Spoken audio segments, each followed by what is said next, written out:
Hello, today is October 28th, 2010. My name is Jacqueline, and I just finished up a group talk with my small group today. And today's topic was talking about our family and friends. So we all introduced our families to each other, how many people we have in our family, what are their jobs, and where are we from. So it was really nice getting to know each other a little bit. During today's group talk, we learned a few things.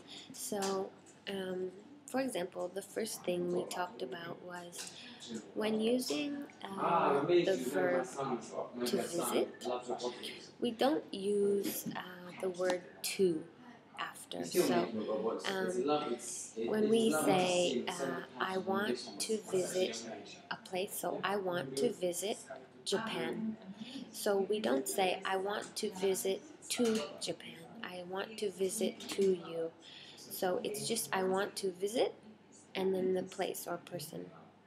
So in another example, sometime you should visit Japan. Or I want to visit you in Japan. So just visit plus the person or place.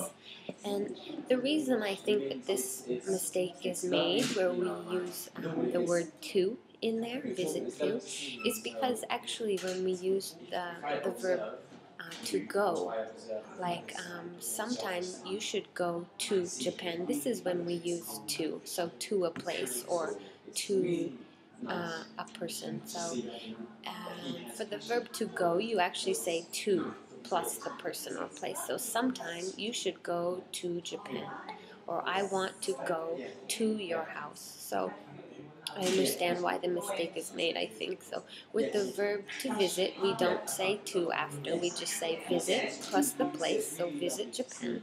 And with the verb to go, we do say the word to, so I want to go to Japan. And then another thing somebody got stuck on was the adjective experienced. So a person is experienced in something or with something. And so it was a new adjective, to be experienced. And then as a noun, you have experience. So two ways of using these are, he is experienced in the fashion industry, or he has 10 years experience in the fashion industry. So that was just a new, somebody got stuck on this, so this was just a new way, some new vocabulary. And then when we were talking about our friends, it was a little difficult to get this sentence out. They wanted to say that their friend, they've been friends with this person since high school. So actually the sentence they said was, he is friend of high school. And so there were many attempts to try and get this right, but you should say, he is my friend from high school. So when you met someone somewhere, you know them from that place. So I know her from work. You can also use the verb to meet. So and then here we don't say from.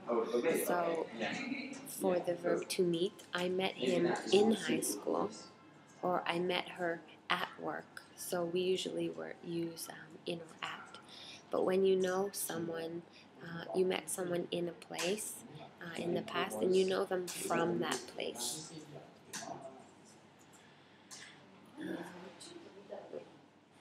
And some other new vocabulary that we learned when talking about, so one of the students' brothers is a politician.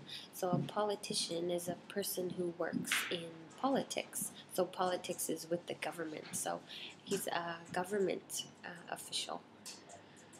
And then another new vocabulary word was driving range. So as a hobby, we like to play golf. So a driving range is a place where golfers practice hitting or driving golf balls. So it's not the golf course, but just the place where we go and hit a whole bunch of balls.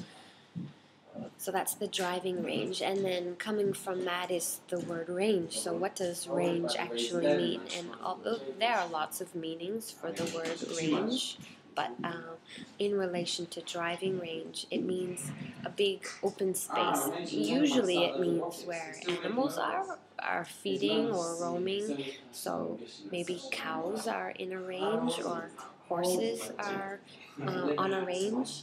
And it's not a really common word, but with driving range specifically, it means this big open space. So at the driving range, we practice hitting balls into this big open space. So the three words: politician, driving range, and then range.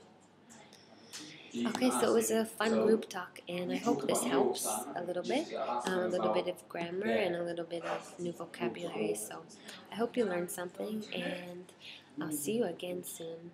Thanks. Bye-bye.